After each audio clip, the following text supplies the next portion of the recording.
training status and reception, cutting slip section.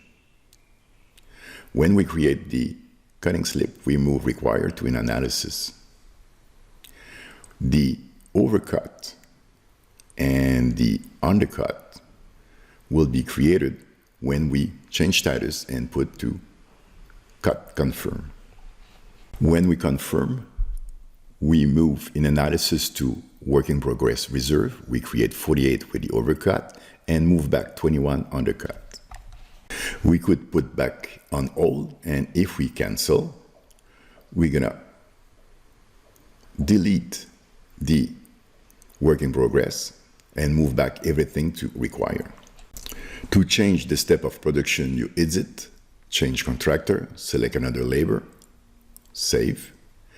And when you print, you can add the labor to use the cutting slip as a work order.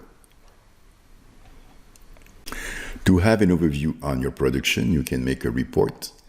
A pending slip reception will be sorting by contractor, and you can see what you have at different stage. Once complete, we need to do a reception. We can do with this function, but usually we'll do color by color using this icon. We'll do a partial reception in a specific bin second quality, recalculating back order. We save, and we'll do a reception for the remaining quantities. And this time we'll create one rejected, recalculating require for next batch.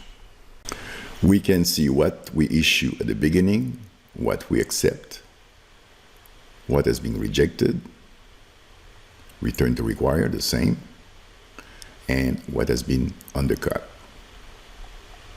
We can do the reception on the detailed panel on a specific order, like receiving extra quantity and reserving right away to the customer.